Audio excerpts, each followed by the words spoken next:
No one noticed humanity at first. In a galaxy measured in eons, civilizations rose and fell like sparks in vacuum.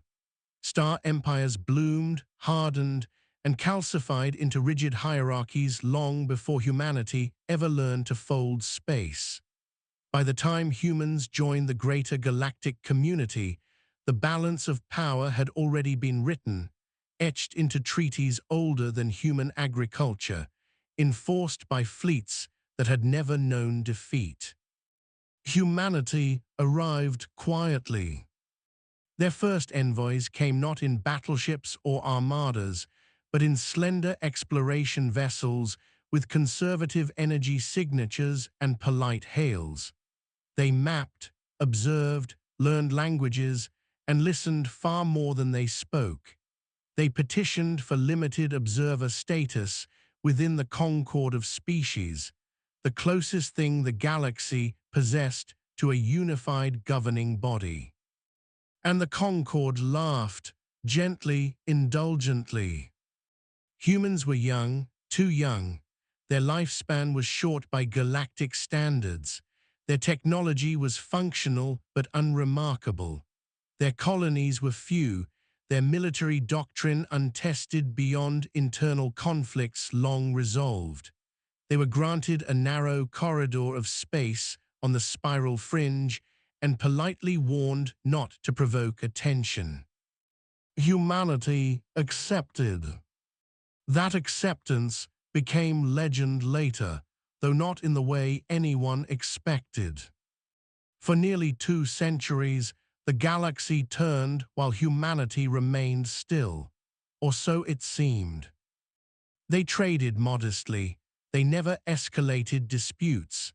When border skirmishes erupted between older powers, humans withdrew. When pirates raided fringe systems, humans evacuated rather than retaliate.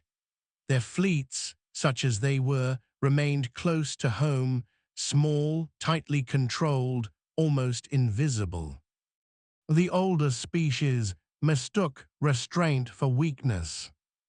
The Concord itself was dominated by the triarchy of ascendant powers, the Viex Dominion, the Kel Sovereignty, and the Mere Collective. Between them, they commanded more than 70% of known military assets. Their warships blotted out stars. Their doctrines were brutal, efficient, and absolute. And they were growing restless. Resources thinned. Expansion corridors narrowed. The ancient equilibrium began to crack. The first fracture came in the Relo's reach. The Kel sovereignty claimed the region by precedent, ancient conquest codified by treaty.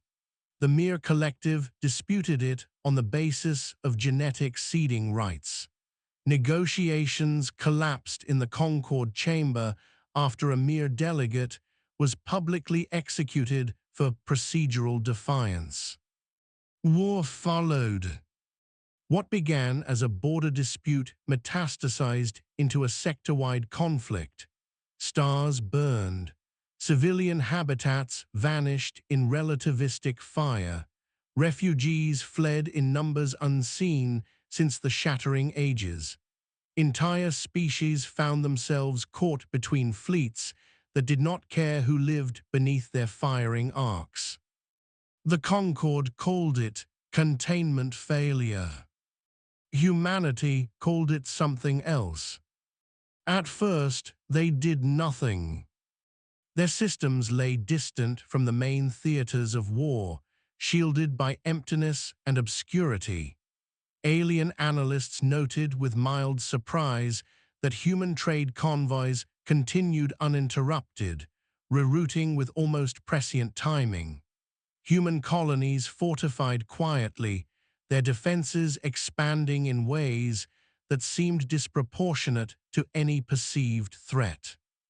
Still, no one worried. Until the refugees arrived. They came in broken flotillas, Kel dissidents, neutral traders, entire species whose names humanity had never heard. They arrived at human space emaciated, wounded, terrified. Their ships bore the scars of weapons humanity had only studied in simulations. Human border patrols did not turn them away. They processed them, fed them, healed them, settled them on marginal worlds, orbital habitats, and deep space sanctuaries hastily constructed at staggering speed. No one in the Concorde noticed how quickly those sanctuaries appeared or how well supplied they were. Humanity never demanded allegiance. They only asked one question every time. Who did this to you? The answers accumulated. As the war worsened, the Triarchy grew bolder. The Viex Dominion unveiled a new doctrine, absolute compliance. Worlds suspected of aiding enemy factions were sterilized without warning. Entire biospheres collapsed under kinetic strikes designed to leave nothing behind but molten rock. One of those worlds lay near human space. It was not a human colony. It was a neutral listening post, home to the Ilthari, an avian species known for pacifism and meticulous record-keeping. They had hosted human scientists for decades. Their libraries contained joint research, shared art, fragments of human culture preserved with almost reverent care. The Viex fleet arrived without warning. There were no survivors. When the news reached human space, it traveled through channels no alien intelligence had ever fully mapped. Quantum relays buried in comets, neutrino pulses encoded in stellar noise. Within hours, every human system knew. Still, humanity did nothing. Not publicly. Instead, a single request was filed with the Concorde. Humanity requested emergency address privileges. The chamber convened reluctantly. The war had made the Triarchy impatient, and humanity was, in their estimation, irrelevant. Still, protocol was protocol. A single human stood before the council. She wore no armor, no insignia beyond a simple crest, a stylized starfield encircling a flame. Her name was Admiral Lena Ward, though she did not introduce herself by rank. She spoke calmly. She recited dates, coordinates, casualty estimates. She named worlds erased in violation of Concorde law. She presented evidence the Ilthari destruction had been deliberate, punitive, and unnecessary. The chamber listened in silence. Then the Viex delegate laughed. He explained patiently that humanity did not understand galactic necessity, that war required sacrifices, that younger species often mistook brutality for evil when it was merely efficiency.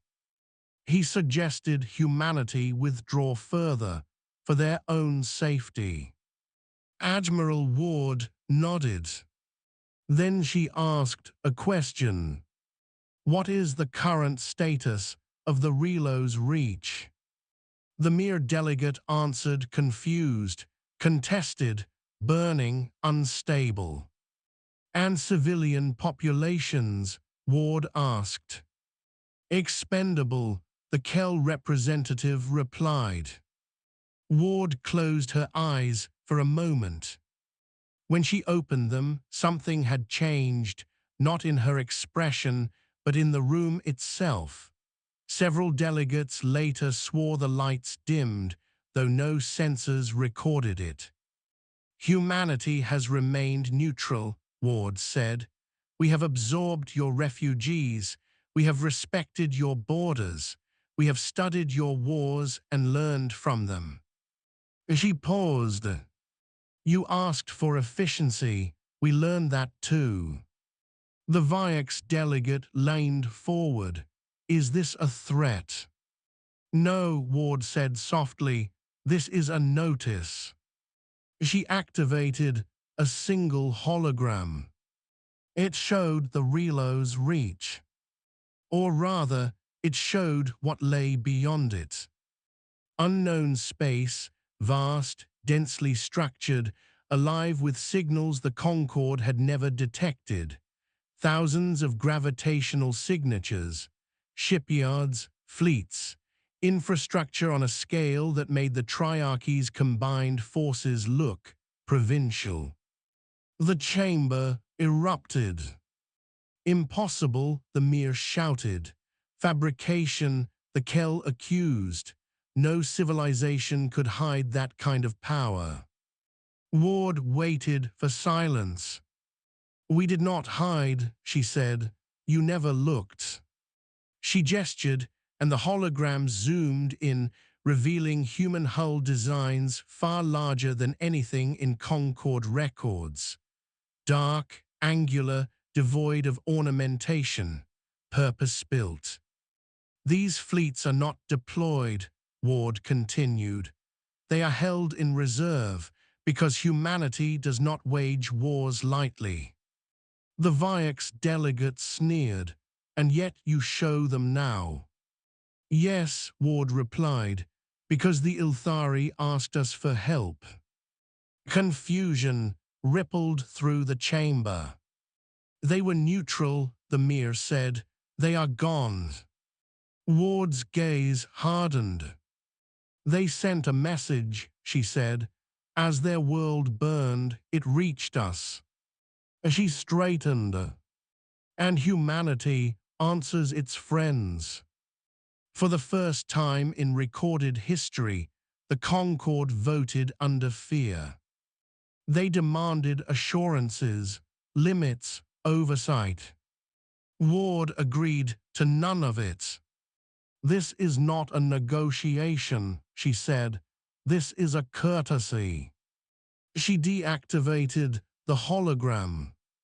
When this war ends, Ward concluded, it will end because humanity commands it to. The chamber fell silent.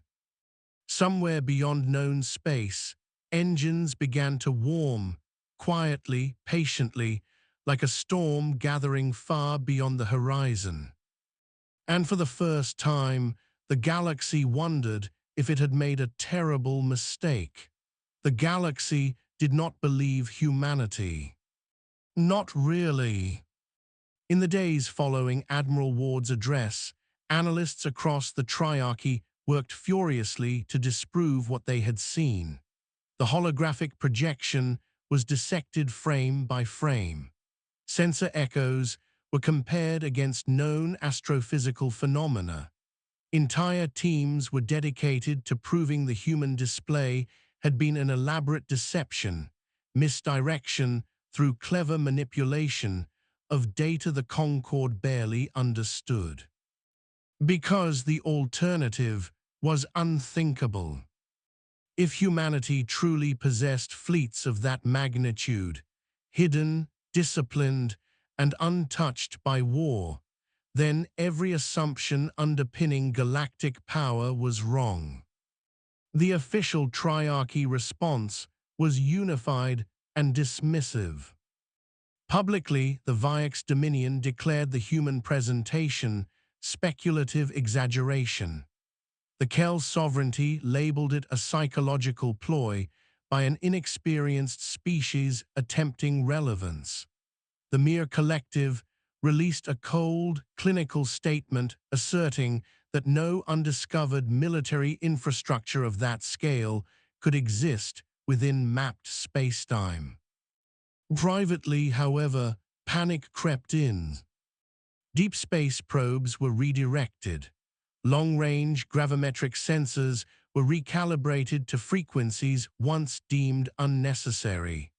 Old charts were reopened, especially those marking regions humans had politely asked others not to enter, areas dismissed for centuries as unstable, unprofitable, or cursed by exotic physics. What the probes found unsettled even the most hardened admirals. The space there was wrong. Not hostile, not empty, simply engineered. Star systems had been rearranged with surgical precision, pulsars stabilized, rogue planets harnessed as mobile mass anchors, entire regions wrapped in gravitational lattices so subtle they passed as natural cosmic noise unless one knew exactly what to look for. Humanity hadn't hidden behind walls. They had hidden behind understanding. Meanwhile, the war continued. The Relo's reach burned hotter than ever as the triarchy, unconsciously driven by fear, escalated. Fleets clashed with unprecedented ferocity. Weapons once considered forbidden were quietly authorized. Entire suns were destabilized to deny territory to rivals. And still, humanity did nothing. No fleets crossed borders, no threats were issued. Human space remained eerily calm, trade lanes open, civilian traffic undisturbed. Refugees continued to arrive and were absorbed with impossible efficiency. That calm unnerved the galaxy more than any show of force. Within the Viex Dominion, Supreme Strategist Korath Vale convened an emergency war council. His kind had ruled through dominance for millennia, their culture forged in conquest. They understood fear as a weapon and recognized it when it was used against them. "This silence is deliberate," Vale said, his mandibles clicking in agitation. "They are waiting." For what, a subordinate demanded. "They lack the will for open war. Their history proves it." Vale's eyes narrowed. "No, their history proves the opposite. They wage wars rarely and decisively." The Kel sovereignty reached a similar conclusion through different means.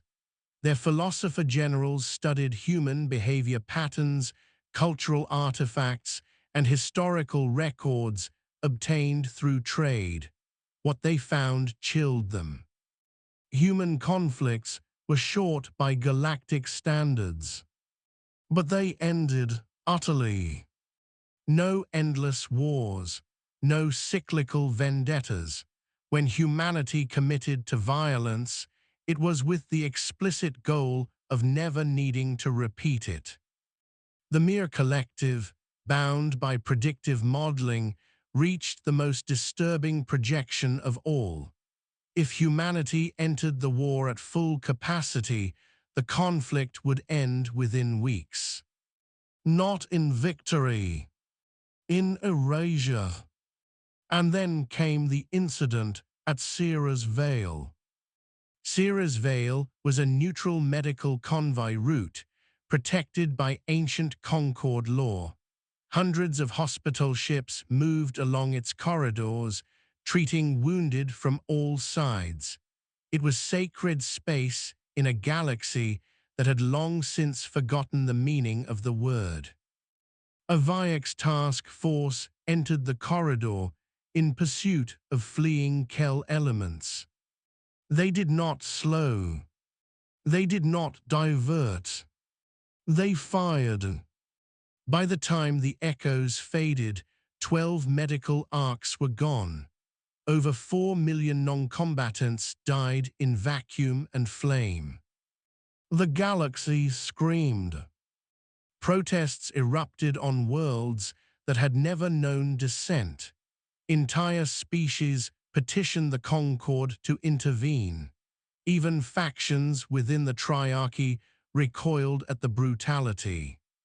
And humanity broke its silence. Not with weapons, with a message. It arrived everywhere at once, transmitted on every known channel, translated perfectly into thousands of languages.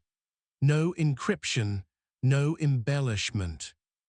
Just a single human voice.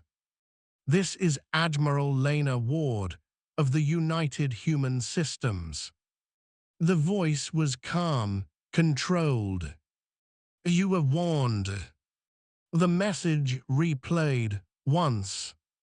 Then every human embassy across the galaxy closed its doors.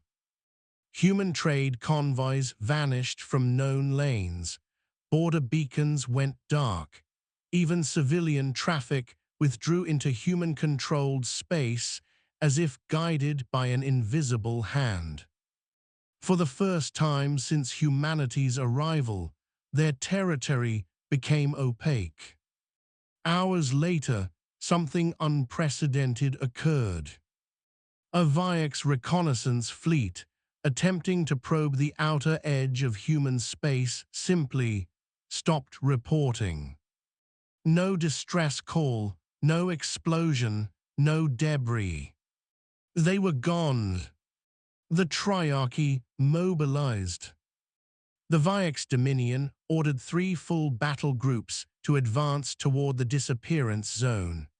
The Kel sovereignty followed suit, unwilling to be outmaneuvered. The mere collective dispatched observation swarms to record what they assumed would be humanity's first true military engagement, and likely their annihilation. The fleets converged at the boundary and waited. Nothing happened. No human ships appeared, no weapons fired, sensors detected only empty space. Then one Viox commander, emboldened by frustration, gave the order to advance. The moment his flagship crossed the invisible threshold, every system aboard it shut down. Not failed. Shut down. Power cores went cold, weapon systems locked, even life support dimmed to emergency reserves. The ship drifted, helpless, its crew alive, but utterly at the mercy of physics. Panic erupted across the Viox formation. Then it happened again. And again. Entire squadrons went dark as they crossed the line. Ships did not explode, they were not boarded, they were simply neutralized. The Kel fleets halted in horror. The mere observation swarms recorded everything, and their predictive models collapsed into chaos. Finally, humanity spoke again. A single human vessel appeared on sensors, small by comparison to the trapped armadas. It emerged without distortion, as if space itself had parted for it willingly. It transmitted openly. This region is under humanitarian protection, Admiral Ward's voice said. You have violated it.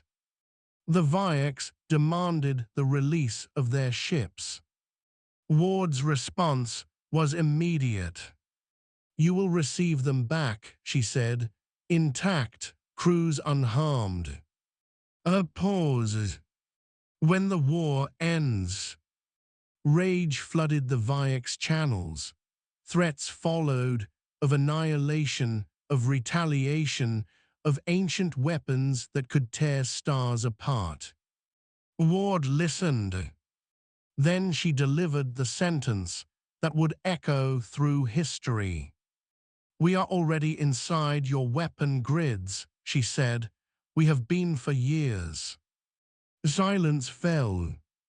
Sensors across the Triarchy lit up with impossible readings, human signatures appearing deep within secured systems, near shipyards, along supply routes, embedded within communication relays no one believed penetrable.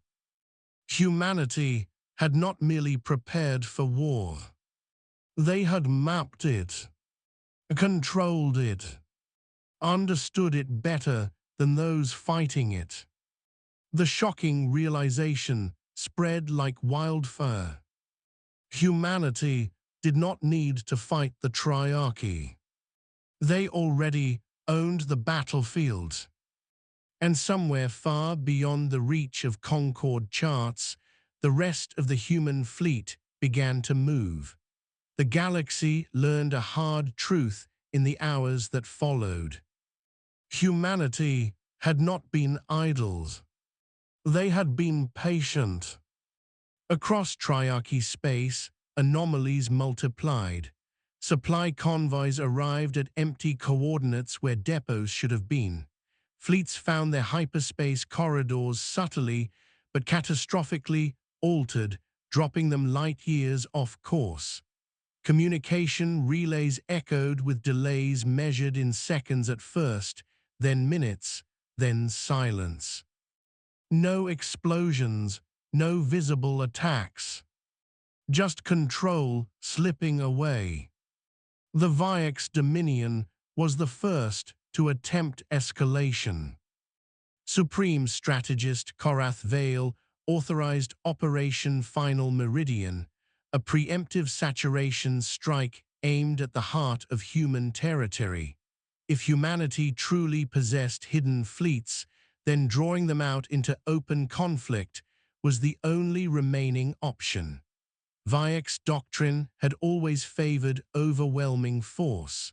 They would remind the galaxy why. 17 Viex capital fleets aligned at the edge of human space. Weapons charged, reality-bending drives spun up, their energy signatures bright enough to be seen across star systems. The order to fire was seconds away. Then the stars changed. Not exploded. Rearranged. The space ahead of the Viex armada folded, not violently, but smoothly, like fabric drawn through unseen hands. Sensor data spiked and then flattened into impossibility. Distances elongated. Vectors lost meaning. And something vast emerged. Human warships did not jump into battle. They arrived. Thousands of them. They formed in absolute silence, their hulls dark, absorbing light rather than reflecting it. Each ship dwarfed anything the triarchy had ever fielded. These were not ornate vessels or monuments to imperial pride. They were brutal, efficient geometries, angular spines bristling with controlled power, armor layered with purpose rather than aesthetics.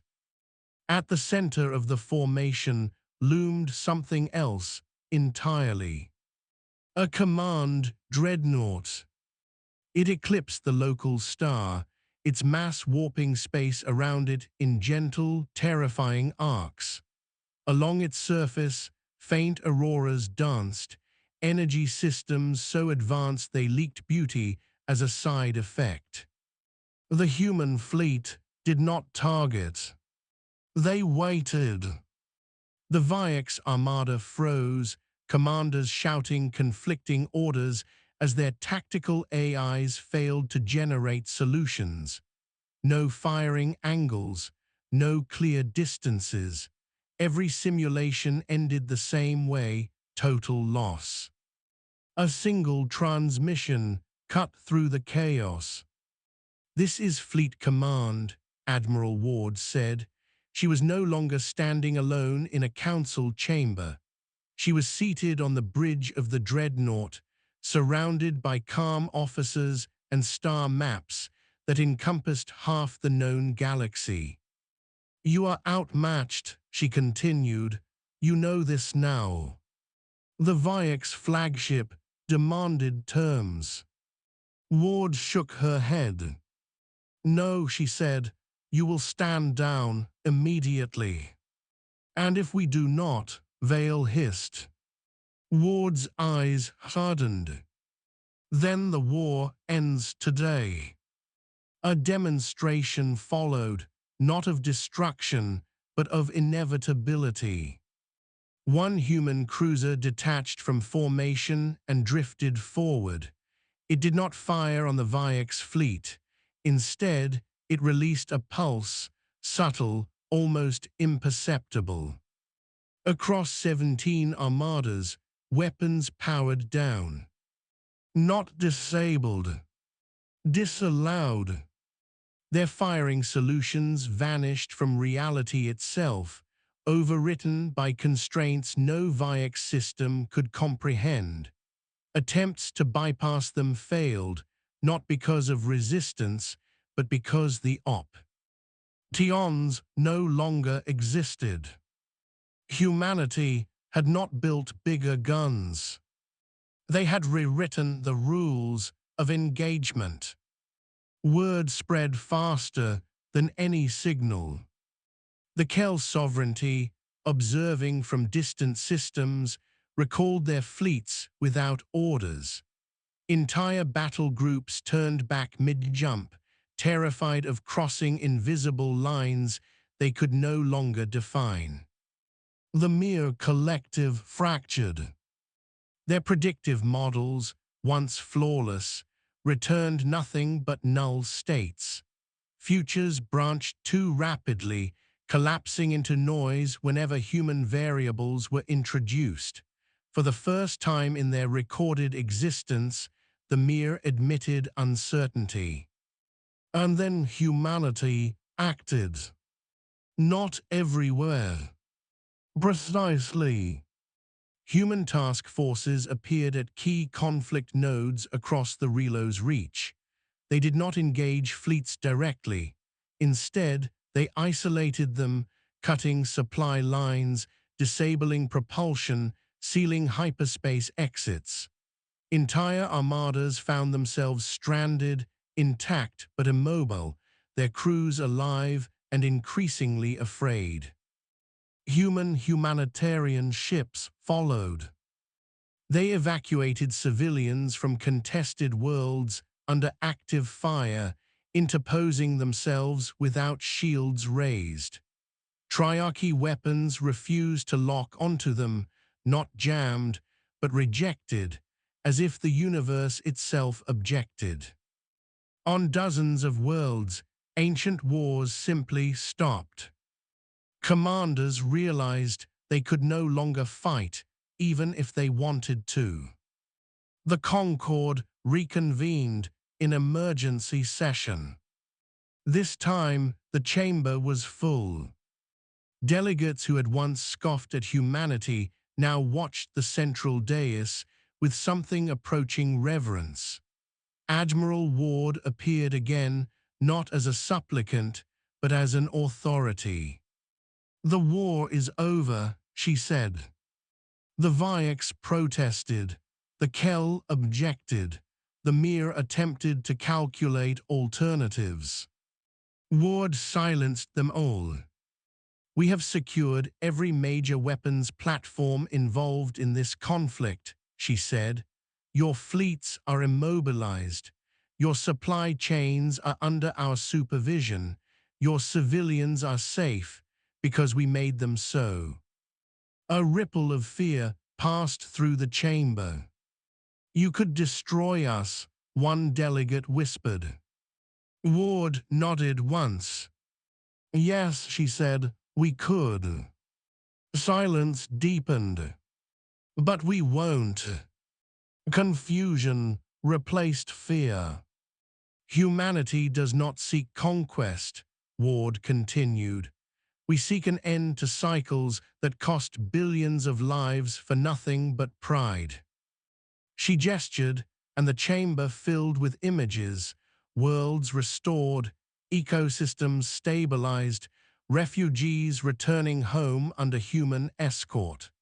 The speed at which humanity repaired damage stunned even the Mir.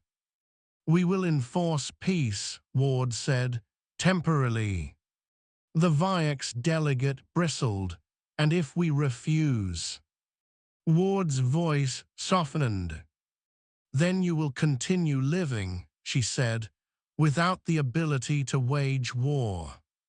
The implication hit like a supernova. Humanity was not threatening annihilation. They were threatening irrelevance. Stripped of warfare, the very foundation of triarchy dominance, the old empires faced something worse than defeat. They faced change. Then a final revelation. Ward brought up a single star system on the display. The Ilthari homeworld. Scorched, silent, dead. We could not save them, she said quietly, but we can honor them. Human ships began to move in the hologram, terraformers, star forges, seed vessels deploying in patterns of impossible coordination. We are restoring their world, Ward said, not for ourselves, for those who remain. The chamber broke. Some delegates wept, others stared in disbelief. A few, hardened by millennia of dominance, felt only terror. Because they finally understood. Humanity did not rise to power through conquest. They rose through responsibility. And responsibility, once taken, did not let go. As the session ended, an urgent alert flashed across Ward's console, one she had been expecting but hoping never to see. A signal from beyond known space. Ancient, massive. Not triarchy. Not human. Something else had been watching. And now it was responding. Ward closed her eyes. The galaxy just got louder, she murmured. The signal did not speak. It resonated. Across human-controlled space and far beyond it, instruments detected a low-frequency pulse rippling through subspace, older than any known civilization, structured with intent, and powerful enough to bend the very scaffolding of reality. Stars did not flicker, but navigation systems drifted. Timekeeping arrays lost synchronization by fractions of a second that nonetheless terrified physicists. The triarchy panicked. Ancient legends surfaced across a dozen species, half-forgotten myths of the witnesses, entities said to observe the rise and fall of civilizations, intervening only when the balance of the galaxy itself was threatened. Most scholars had dismissed them as allegory. Human senses did not. Within minutes of the first resonance, Admiral Ward stood on the bridge of the dreadnought UNS Resolute, surrounded by data streams no other species could interpret. Human science had long ago abandoned the assumption that the universe was passive. This isn't an attack, her chief analyst said. It's a query. Ward exhaled slowly. They're asking if we intend to break the cycle, she said. The answer could not be delayed. Humanity had known this moment might come. Their archives held projections reaching beyond the triarchy, scenarios in which intervention itself triggered attention from forces older than empires.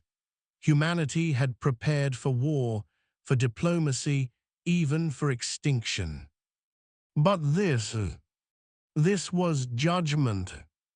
Ward authorized the response. Not a weapon, a declaration. The human fleet repositioned, not into defensive formation, but into something else entirely. Across hundreds of systems, ships aligned into vast geometric arrays, their energy fields overlapping in delicate harmony. Power output surged, not violently, but coherently, like a symphony reaching its crescendo. Then humanity spoke. Not in words, in history. The response encoded human memory into subspace resonance. The rise from fragility, the wars that nearly ended them, the deliberate choice to stop escalating, to bind their own power with laws stronger than fear. They transmitted the concept that strength without restraint was extinction by another name. They showed the Ilthari world being reborn. They showed fleets standing down when they could have conquered. They showed a species that had learned, through suffering, that survival meant protecting others, even when it hurt. The resonance deepened. For a moment, reality seemed to pause. Then the answer came. The pulse changed, softened. Where it had once distorted space, it now stabilized it. The ancient presence did not withdraw entirely, but it receded, its message clear even without translation. Continue. The galaxy felt it. The triarchy collapsed, not in fire, but in surrender. The Viex Dominion formally disbanded its conquest fleets. The Kel sovereignty ceded authority to civilian councils. The Mir Collective rewrote its predictive doctrine, acknowledging uncertainty as a permanent condition. Humanity did not take their worlds. They took responsibility. A new framework replaced the Concord, one not built on dominance, but on enforced restraint. Humanity chaired it temporarily, bound by the same rules they imposed on others. Military force became a last resort, monitored and limited by systems humanity had designed to prevent abuse, including their own. Some resented them for it. Most were grateful. The Ilthari returned home a generation later. Their world bloomed again under careful stewardship. At its capital stood a simple monument, no weapons, no heroes, just names, human and Ilthari side by side. Admiral Ward visited once. She stood beneath alien skies and listened to birdsong that had been extinct for decades. "We didn't win," she said quietly to the human officer beside her. "No," he agreed, "but we ended something." Far beyond the restored world, the ancient presence watched, still, silent, patient. Humanity had not commanded the galaxy with fleets alone. They had commanded it with a decision. To answer a plea for help. To be strong enough to stop. And wise enough to know when not to go further. In the long history of the stars, that choice became legend. Not because humanity was the most powerful species the galaxy had ever known, but because, when asked to rule, they chose instead to protect. And the galaxy, at last, learned what that truly meant.